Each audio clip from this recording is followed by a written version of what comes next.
Boa noite, Thiago. Thiago, quando você assumiu o Grêmio, nos primeiros 8 jogos, o Grêmio teve 8 vitórias consecutivas. Nos últimos 7 jogos, o Grêmio teve apenas uma vitória. Você já identificou a causa dessa queda brusca de rendimento que o Grêmio tem tanto? Sobre essa questão estatística, nós temos que ter cuidado porque acabamos direcionando sempre para o viés, né, que queremos ou entendemos que vai ao encontro do raciocínio, né, que tu desenvolve. Então, pode ser positivo, quando mencionaste no início, né, eu sempre fui muito cuidadoso com as vitórias do início para dizer que estávamos num processo de continuidade, desenvolvimento, chegada, né, e continuo sendo cuidadoso nesse momento. Entre esses jogos que não vencemos, tivemos a conquista do título gaúcho, tivemos um jogo com empate com o Brasiliense em Brasília, jogos que foram empates importantes também, que não foram vitórias, mas que nos trouxeram classificações e também resultados positivos, como foi a conquista do título gaúcho. É um momento de ter tranquilidade, né? Sabemos, né, que não estamos atravessando um bom momento agora, os resultados negativos acabam mostrando isso para a gente. Também, em alguns momentos, oscilando bastante as atuações, né, a nossa performance. Mas há de se ter cuidado porque estamos tratando com um grupo que tem qualidade, um grupo que tem jogadores capazes, que trabalham muito, se esforçam. E estamos aí focados principalmente em rapidamente melhorar dentro do campo, evoluirmos tecnicamente, taticamente, também recuperarmos melhor fisicamente depois dessa oscilação com o Covid, com jogadores sendo convocados e perdendo o ritmo de treino, né, e até mesmo o ritmo de jogo, para que possamos voltar aos caminhos da vitória, que é o que mais interessa nesse momento. Thiago, a gente falava já no domingo a respeito dos problemas que o Grêmio teve contra o Atlético Paranaense. E hoje você optou por manter a mesma escalação, mudando só a questão do goleiro. Então eu te pergunto, por que das escolhas que foram feitas, apesar de você ter visto que no jogo contra o domingo, essa escalação ela não teve sucesso também naquela partida? A complexidade da gestão, né, do treinador, ela passa pela estabilidade. E o treinador que muda o seu time a cada jogo, né, muitas vezes gera uma instabilidade dentro do grupo. Existem mudanças que são necessárias acontecerem, né, como foi o próprio caso da entrada do Paulo Vitor, porque o Breno acusou positivo para a Covid-19, então entrou o Paulo, um retorno, né, do jogador que já está acostumado a jogar, mais experiente, e resolvemos repetir a mesma escalação porque acreditamos que precisamos ter uma base de time para retomar a confiança dos atletas, para que possamos termos comportamentos padrão e dentro disso, pontualmente, ir mudando a equipe com a entrada de jogadores que estão chegando agora, caso do Douglas Costa, que precisa de ritmo de jogo e tudo mais, e jogadores jovens também que estão cada vez mais integrados ao nosso trabalho e sendo aproveitados diariamente aí nos treinos e também nos jogos, né? Hoje a entrada muito positiva do Bob Sim, outros atletas que acabaram também indo à equipe de transição para manter o ritmo de jogo, para ganhar minutagem, que é importante que a gente possa, com esses atletas jovens estarem atuando, estarem jogando principalmente, para que eles possam manterem seu processo de desenvolvimento ativo e já retornam naturalmente ao nosso trabalho. Então, é um momento que a gente precisa retomar a confiança, precisa criar uma estabilidade, mesmo com resultado negativo internamente, para que possamos, né, paulatinamente melhorar nossa performance, voltar a jogar bem, né, todo o jogo e não somente uma parte do jogo, e também, principalmente, voltar a vencer, que é o que mais interessa nesse momento. Eu quero seguir desenvolvendo esse tema que você tocou agora há pouco, que é o trabalho com os jovens, porque você foi escolhido pela direção para se tocar um projeto dentro do clube, né? E uma das promessas feitas para 2021 é o maior aproveitamento dos garotos. Hoje a média de idade, do time do Grêmio estava ali batendo na casa dos 30. E garotos promissores foram mandados para o time de transição, né? Inclusive, hoje o Adriel ficou no banco, o Chapecó não foi relacionado, você escolheu um goleiro mais velho. De que maneira é esse projeto de utilização? E por que os garotos não estão sendo aproveitados desde o início? Por que não há garotos, digamos assim, mais novos no time titular do Grêmio? É uma questão de idade, de experiência apenas? Eu penso que é um ponto de vista que ele é muito tendencioso nesse momento, né? E até oportunista, eu diria dessa maneira. Porque nós temos jogadores, né, jovens, como vinha sendo titulares, o caso do Breno, o caso do Juan, que foi titular durante toda a parte mais importante do Campeonato Gaúcho. Nós tivemos jogadores sendo aproveitados na região de meio campo que já são titulares, mas são jovens jogadores, que é o caso do Matheus Henrique, temos o caso do Jonathan Robert, temos o caso do Ferreira, o próprio Luiz Fernando, que é um jovem jogador, sabe? Temos o Ricardinho entrando todo o jogo, hoje o Bob Sim, fora os jogadores que já foram aproveitados em outros momentos, como o Léo Pereira, como o próprio Guilherme Azevedo, entre outros. Então essa questão de ser jovem, sabe, me parece um pouco oportunista nesse momento, porque os atletas da transição, eles fazem parte da equipe principal. A transição é uma categoria, né, que ela é integrada à equipe profissional. Todos os jogadores que estão lá, eles são da equipe profissional. E quando você fala num processo de amadurecimento, trabalho e desenvolvimento de jogadores, você tem que colocar os atletas em ritmo de jogo. E ritmo de jogo só se ganha jogando. Então eu posso optar por utilizá-los sim na equipe principal, mas também dar cancha, dar rodagem para esses caras poderem serem aproveitados futuramente.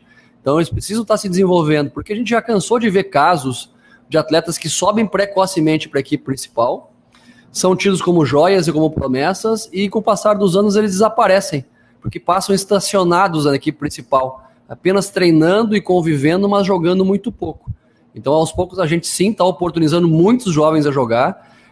Temos que achar a mescla entre jogadores experientes e jogadores jovens, porque isso é a fórmula para você conseguir ter sucesso, e a partir daí dar confiança aos atletas para que nós possamos desenvolver não só bons jogos, mas também boas vitórias.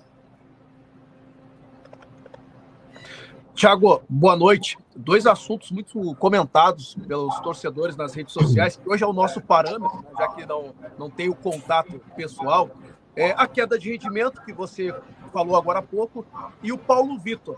E não é de hoje, né? Com o técnico Renato, ele vinha sendo titular, depois perdeu a vaga e questionado muito pelo torcedor. E hoje, para os torcedores, ele falhou no gol de falta. E para você, César, ele falhou ou não? Falhou. Para mim, falhou. E agora, então você acha que o desvio no Diego não atrapalhou a defesa dele, então? Não, porque foi em cima dele. Se ele ficasse Você parado... já foi goleiro, não? Você já foi goleiro? Sou goleiro. Sou goleiro. E bom, mas igual. Em cima disso, você vai continuar dando oportunidades para ele, entre os titulares, ou vai chegar a hora do Adriel, ou até mesmo do Chapecó? Porque o Breno foi convocado para as Olimpíadas, então vai ficar um mês fora. Nós temos que ter muito cuidado, César, porque nós temos jogadores, sim, jovens, que merecem atenção, merecem respeito, que estão no processo de desenvolvimento.